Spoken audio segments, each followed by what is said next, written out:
The will reading happened on a cold Tuesday in February, 3 weeks after Grandma Lenore's funeral. I sat in Attorney Morrison's office in downtown Philadelphia, surrounded by family I barely recognized anymore. Uncle Richard and Aunt Susan on one side, my cousins, Bradley and Melissa on the other, all of them dressed in black, all of them wearing expressions that somehow managed to be both somber and expectant. And me, 27 years old. Grandma's only grandchild who'd visited her weekly for the past 5 years. The only one who'd sit with her while she told stories about her youth, about the war years, about a life we'd all assumed was simple and domestic. Attorney Morrison cleared his throat and began reading. The first part was standard. Small bequests to various charities. Her jewelry split among the nieces. Some savings bonds for the great-grandchildren. Then, he got to the main clause. To my granddaughter, Sophie Chun, I leave my entire estate including but not limited to my home at 1847 Chestnut Street, all furnishings and personal effects therein. My investment portfolio currently valued at approximately $2.4 million, and all other assets not previously designated. The room exploded. That's ridiculous, Uncle Richard said, standing up. Mother wasn't in her right mind. She left everything to Sophie. Aunt Susan's voice was shrill. Everything. What about us? What about Richard? He's her son. There must be some mistake, Bradley said. Attorney Morrison held up his hand. There's no mistake. Mrs. Eleanor Chun was of completely sound mind when she executed this will 18 months ago. I witnessed it myself, along with 2 other attorneys. She was quite clear about her wishes. This is bullshit, Melissa said. Sophie barely visited her. I visited every Sunday, I said quietly. For what? An hour? We all had busy lives. Sophie, that doesn't mean you deserve everything. The will is clear, Attorney Morrison said. Sophie inherits the estate. However, he looked at Uncle Richard. Your mother did leave you a letter. She requested it be given to you personally. He handed Uncle Richard an envelope. Uncle Richard tore it open and read aloud. Richard, I'm leaving my estate to Sophie because she showed up. That's all. She showed up. Every week. 4 years. You called twice a year. Once, on my birthday. Once, at Christmas. You thought that was enough.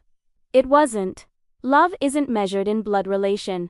It's measured in presence. Sophie earned this. You didn't. Mom, Uncle Richard, crumpled the letter. She was clearly senile. She was 91 and sharp as ever. I said, you just don't like what she had to say. We're contesting this will, Aunt Susan announced, on grounds of undue influence and mental incapacity. Attorney Morrison sighed. That's your right, but I should warn you, we don't need your warnings, Uncle Richard said. We need our fair share of our mother's estate. This will is invalid. We'll prove it in court. They left. The door slammed. Attorney Morrison looked at me sympathetically. I tried to warn them. Your grandmother anticipated this.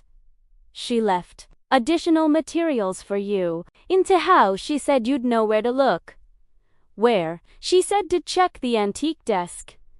The one in her study. She said there's something hidden that would help if Richard makes a fuss. He smiled slightly. Those were her exact words. I went to Grandma's house that evening. The brownstone on Chestnut Street was exactly as she'd left it. Teacups still on the side table. Reading glasses on top of a half-finished crossword puzzle. The faint scent of her lavender perfume still lingering in the air. I stood in the doorway of her study and cried. This room, this was where we'd spent hours together.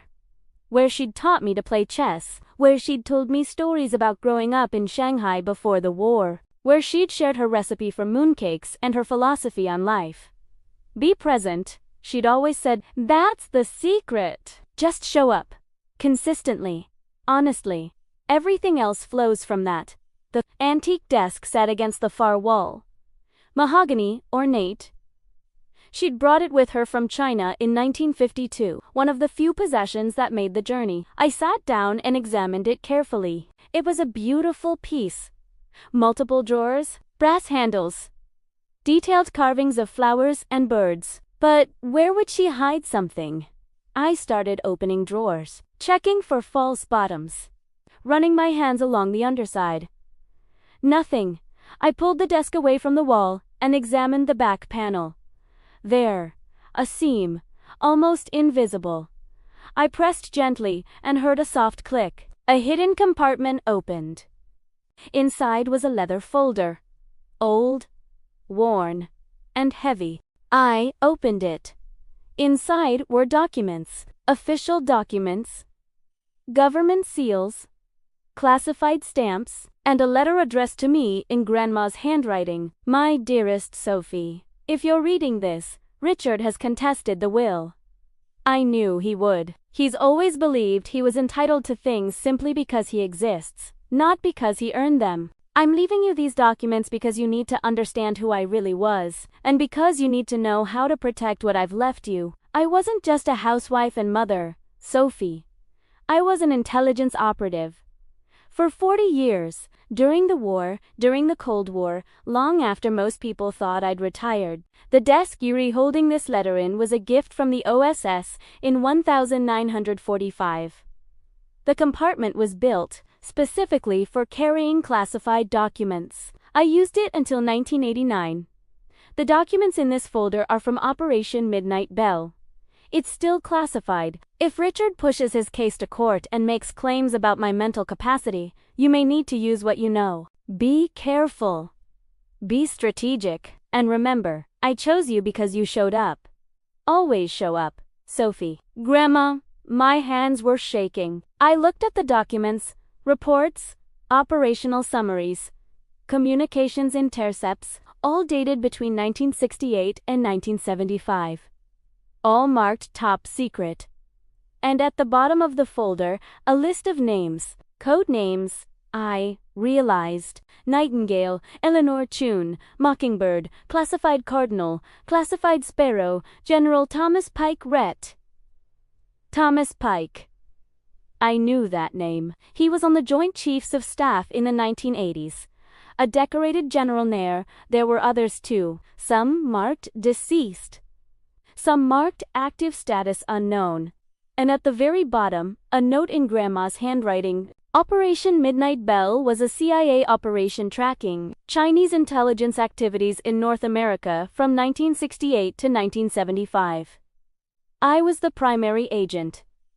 Cover identity, housewife and mother. Real identity intelligence operative with top-level clearance, classification, TSSCI, declassification, status, denied. If you need verification, contact General Pike. He knows everything. He'll vouch for my mental capacity. Tell him, the nightingale sang at midnight. He'll understand. I sat in that study for 3 hours, reading every document. By the time I left, I understood. Grandma hadn't been just a grandmother. She'd been a spy, an act-well spy, for the CIA, and nobody in the family had ever known. The court case began in April. Uncle Richard had hired an aggressive attorney named Martin Blackwell, the kind of lawyer who appeared on morning talk shows, who'd made a career out of contesting estates. I'd kept Attorney Morrison. Quiet, competent, understated. The courtroom was packed. Extended family.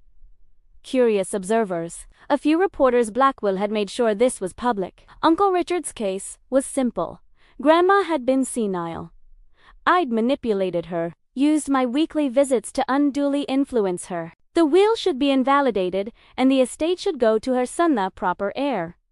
Blackwell was good. He brought in neighbors who testified they'd seen Grandma forget things, a doctor who'd treated her for mild cognitive issues 2 years before she died, an expert witness who explained how elderly people can be vulnerable to manipulation. The facts are clear, Blackwell said on the second day of the trial. Eleanor Chun was a 91-year-old woman with demonstrable memory issues. Her granddaughter Sophie visited weekly. During these visits, she isolated Mrs. Chun from her family. She convinced her to change her will. This is textbook undue influence. The judge, a woman in her 60s, named Judge Patricia Vansa, listened carefully. Attorney Morrison presented our case. He showed Grandma's medical records clear cognitive function until the very end. He presented testimony from her neighbor Say, confirmed she was sharp, witty, and independent. He showed records of Uncle Richard's minimal contact 2 calls per year, no visits for 5 years before she died. But I could see the judge was unconvinced, or at least uncertain. On the third day, during a break, Attorney Morrison pulled me aside. "We're not winning," he said quietly. "The judge is sympathetic to Richard's son versus granddaughter. Blood relation versus weekly visits. It's a hard case what the way though. Do you have anything else? Anything your grandmother left you that could demonstrate her mental capacity, her reasoning?" I thought about the hidden compartment, the classified documents. "The letter I said. That afternoon, court resumed. Blackwell was concluding his case. "Your Honor, this is straightforward. A son who loved his mother but had a busy career. A granddaughter who took advantage of an elderly woman's loneliness. The will should reflect the natural order a son, inheriting from his mother." "Mr. Morrison," Judge Vance said, "do you have anything further?" "Yes, Your Honor. We'd like to present new evidence. A letter from Mrs. Chun to her granddaughter. It provides context for her decision." "Objection," Blackwell said. "We've not been provided this letter in discovery. It was only recently discovered," Morrison said. "In a hidden compartment in Mrs. Chun's desk. The letter was addressed specifically to Sophie and was clearly meant to be found after the will reading." "I'll allow it," Judge Vance said, "but make it quick." Morrison handed me the letter. I stood up and walked to the witness stand. Uncle Richard was smirking. He whispered something to Blackwell. They both smiled. I began reading. "My dearest Sophie, if you're reading this in court, it means Richard has done exactly what I predicted. He's claiming I was senile, that you manipulated me, that he deserves my estate simply because he's my son. But, Sophie, I need you to know something. I need the court to know something. I wasn't just your grandmother. I wasn't just a housewife from Shanghai who made mooncakes and told stories." The courtroom was quiet now. "I was an intelligence operative. For 40 years, I worked for the Office of Strategic Services during World War II. Then the CIA during the Cold War. My cover was perfect. Immigrant housewife, devoted mother, quiet neighbor. No one suspected. Not even my family, especially not my family." Uncle Richard's smile faded. "I'm telling you this not to boast, but to establish my credibility. A woman who maintained top-secret security clearance for 40 years is not senile. A woman who successfully ran covert operations while raising a family is not easily manipulated. A woman who was trusted by the United States government with classified intelligence is capable of making her own decisions about her estate." Judge Vance was leaning forward now. "I left everything to Sophie because she showed up every week for 5 years. Not because she wanted something. Just because she cared. Richard called twice a year.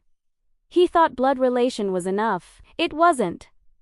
Love is measured in presence, not proximity of DNA.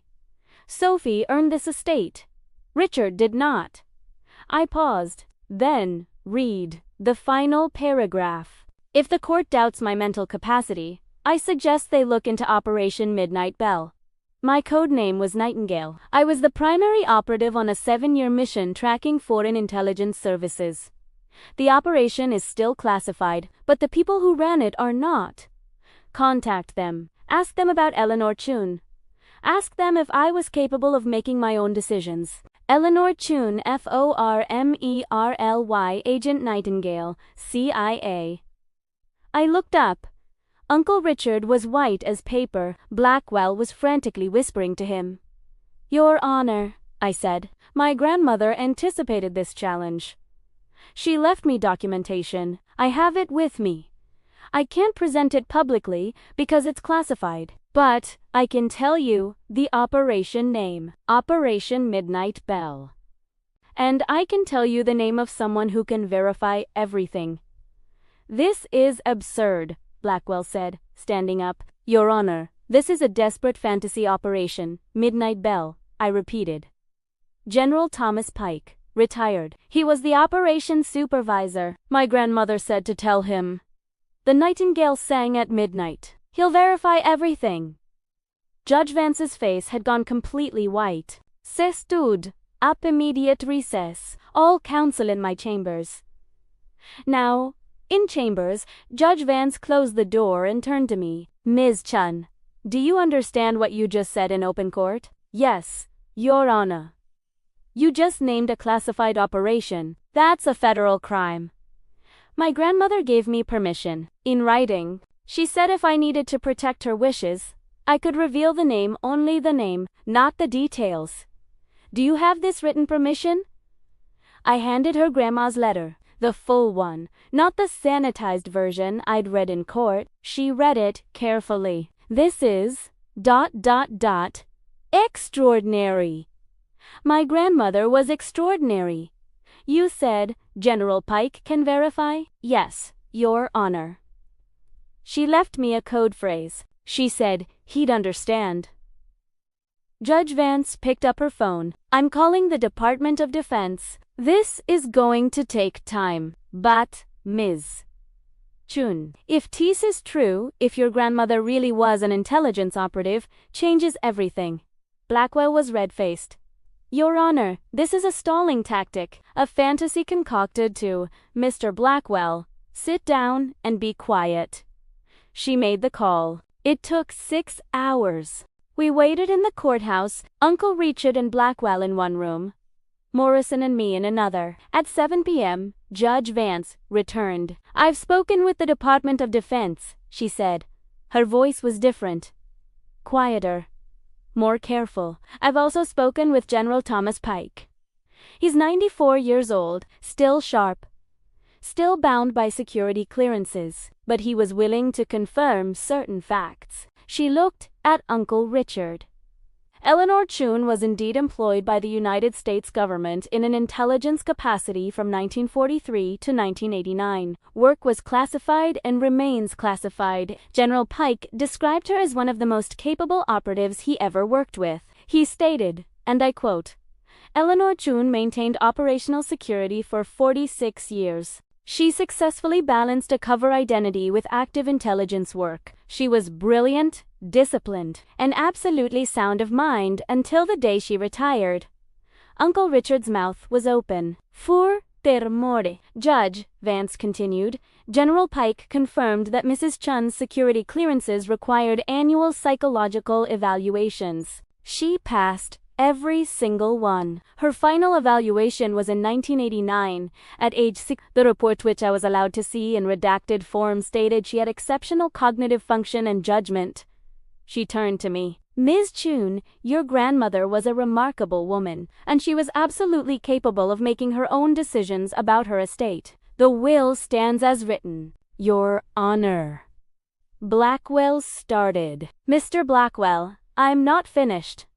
Mr. Richard Chun, you came into my courtroom claiming your mother was senile, claiming she was easily manipulated, claiming she didn't know her own mind. You were wrong on all counts. Your mother was a decorated intelligence operative who served her country for nearly half a century. She was sharp, capable, and clear-thinking until the end. She left her estate to Sophie because Sophie earned it, not through manipulation, through presence, through care, through showing up. Judge Vance looked at her notes. The petition to invalidate the will is denied. The estate of Eleanor Chun passes to Sophie Chun as written. This case is closed. The gavel came down. In the hallway, Uncle Richard grabbed my arm. You knew, he said. His voice was shaking. You knew about her, about what she was. I found out 3 months ago, when I read her letter. Why didn't she tell us? Why didn't she tell me? Because it was classified, because she couldn't. Because that was her life, secrets and service. She should have told me, he insisted. I'm her son, and I'm her granddaughter. She didn't tell either of us. She told no one. Because that's what operatives do. They keep secrets, even from family. He let go of my arm. This isn't over. Yes, it is. The judge ruled. The will stands. Grandma's estate is mine. Because I showed up. That's all. I just showed up from Hawaii. That night, I went back to Grandma's house. To my house now. I sat in her study and opened a hidden compartment again. There were more documents I hadn't read yet. More stories. More secrets. I spent the next month going through everything. Reading about operations I'd never heard of. Learning about a grandmother I'd thought I knew but had barely understood. There were photographs. Grandma in her 20s, standing with other operatives. All of them in casual clothes, looking like tourists. The caption on the back, Shanghai, 1946. After the handoff, letters from colleagues, commendations from superiors, mission reports written in her precise handwriting, and at the very bottom, a journal. I opened it carefully. The first entry was dated January 1st, 1968. Began Operation Midnight Bell today. Cover identity fully established. Richard is 7 years old. He thinks I spend my days cooking and cleaning. He has no idea his mother is tracking intelligence operatives across 3 continents. It's better this way. Safer for him. Safer for everyone. But sometimes I wonder what he'll think of me when I'm gone. Will he remember the mother who baked cookies and attended school plays? Or will he resent the secrets I kept? I suppose I'll never know. I closed the journal and cried. Grandma had known. She'd always known that Richard would feel betrayed by her secrets, that he'd struggle to reconcile the mother he knew with the operative he didn't. But she'd done it anyway, because the work mattered. Because service mattered. Because some secrets were worth keeping. 3 months after the court case, I got a letter from General Pike. Dear Ms. Chun, I was sorry to hear of Eleanor's passing. She was one of the finest operatives I ever worked with. Brilliant, dedicated, and absolutely fearless. I understand there was some family difficulty regarding her estate. I'm glad the court recognized her capacity. Your grandmother knew exactly what she was doing. She always did. She talked about you often in her later years. Said you were the only one who really showed up, who asked about her life, who listened to her stories. She was proud of you. I hope you know that. The intelligence community doesn't give medals to spouses. We don't honor the ones who keep our secrets for us. But if we did, Eleanor would have a wall full of them. She sacrificed her recognition, her acknowledgement, her chance to be known for 46 years, all in service to her country. I hope you'll remember her for that, and I hope you'll know that she loved you. Not because of what you'll inherit, but because you cared enough to show up. General Thomas Pike Rhett. I framed the letter and hung it in the study. A year after Grandma died, I held an estate sale, not because I needed the money, but because the house was too big, too full of memories that belonged in the world, not locked in a brownstone on Chestnut Street. I kept the important things, the antique desk, the photographs, the journals, the classified documents. Those went to a secure facility where they'd be properly preserved. But the furniture, the china, the books, those I let go. Uncle Richard showed up on the last day of the sale. He looked older, thinner, tired. Can we talk? He asked. We sat on the front steps. The same steps where Grandma used to sit on summer evenings, watching the neighborhood go by. I've been thinking, Uncle Richard said. About Mom. About who she was. About what I missed. Okay. I was angry for a long time. About the will. About the secrets. About everything. But mostly I was angry at myself. Why? Because I should have shown up. I should have asked her about her life. Should have listened to her stories. Should have been there, looked at. Me, you did all that. I didn't. That's not your fault. It's mine. Uncle Richard, no. Let me finish. I spent 50 years thinking I knew my mother, thinking she was just a housewife from Shanghai who made great dumplings and was too traditional. I never asked about her life before me. Never wondered what she'd done. Never saw her as a person separate from being my mom. He wiped his eyes, and then I found out she was a spy. An actual CIA operative. For my entire childhood, while I was playing Little League, She was running covert operations. While I was in high school worrying about prom, she was tracking foreign agents. And I never knew. Never suspected? Never asked. She couldn't tell you, I said gently. I know, but I could have created space for her to be more than just my mother.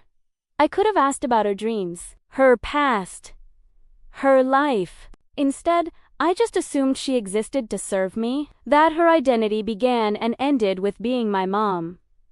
We sat in silence for a moment. I'm sorry, he said, for contesting the will, for what I said in court, for everything. You deserved that estate. You earned it by seeing her as a whole person. I never did.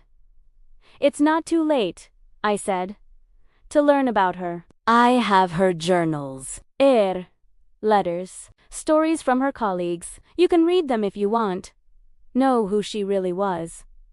I'd like that, he said quietly. 2 years after Grandma died, the CIA held a private ceremony. Declassification Review had finally cleared Operation Midnight Bell for limited acknowledgement. Not full disclosure that would take decades more, but enough to honor the operatives who'd served. General Pike was there, 96, and in a wheelchair, but still sharp. 3 other surviving operatives, all in their 90s. And families of those who'd passed. Uncle Richard came with me. They presented Grandma with a posthumous Intelligence Star. For extraordinary fidelity and essential service, a CIA officer read the citation. Agent Nightingale maintained operational cover for 46 years while conducting critical intelligence operations. Her work directly contributed to national security and the safety of fellow operatives. She exemplified the highest standards of service and sacrifice. Uncle Richard cried through the entire ceremony. Afterward, we stood in the lobby, looking at Grandma's photograph. Young, beautiful, serious, in her 20s, wearing the clothes of a secretary but carrying the weight of secrets. She was remarkable, Uncle Richard said. She was. And I missed it. Completely missed it. You're seeing it now. That's what matters. Is it enough? Seeing it now when I should have seen it then. I thought about Grandma's advice. About showing up. About presence. She always said the best time to start is now, I said. You can't change the past, but you can show up for the present. Uncle Richard nodded. I'm trying. I really am. 5 years after Grandma died, I was sitting in her study working on a book. A biography of sorts. About her life. About Operation Midnight Bell. About being both a mother and a spy. The CIA had cleared it for publication with heavy redactions. But enough remained to tell her story, to honor her service, to let the world know that Eleanor Chun was more than a grandmother who made mooncakes. Uncle Richard had contributed some of his memories. Stories about growing up with a mother who was mysteriously absent sometimes, who spoke multiple languages, who seemed to know things she shouldn't. I thought she was just nosy, he wrote in his chapter. Turns out she was gathering intelligence. The book would be called The Nightingale Song, A Daughter of Two Worlds. It would tell Grandma's story.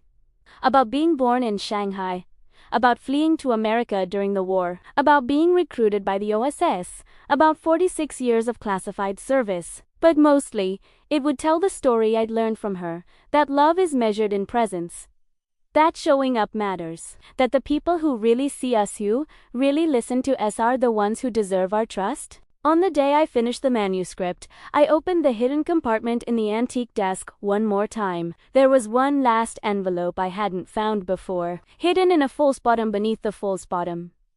Inside was a letter, addressed to me, dated 1 week before she died. My dearest Sophie, if you found this, you found everything. The documents, the journals, the truth about who I was. I hope you're not disappointed. I hope you understand why I kept these secrets. I hope you know that every moment I spent with you was real.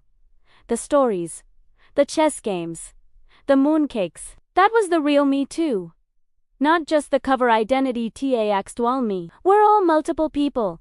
Sophie, mother and operative, grandmother and spy, Chinese and American, public and private, secret and known, The trick is integrating all of it.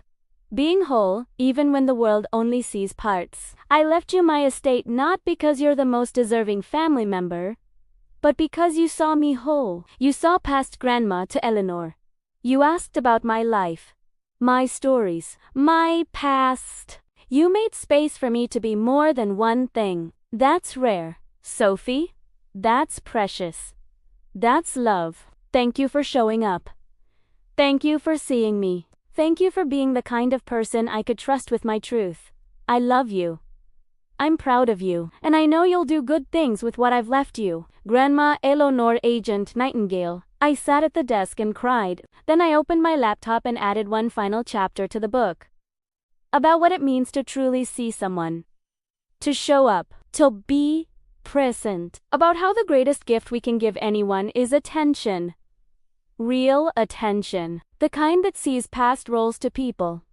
Past family titles to human beings. Past what we assume to what actually is. Grandma taught me that, not through lectures or lessons, but through example. She showed up for her country for 46 years, showed up for her family, even when they didn't know who she really was, showed up for me every Sunday, teaching me chess and sharing her stories. And in the end, that's what mattered. Not the estate, not the house, not the $2.4 million, the showing up. The presence. The love measured not in inheritance, but in time spent. That was the real gift. That was the legacy. That was worth more than any estate.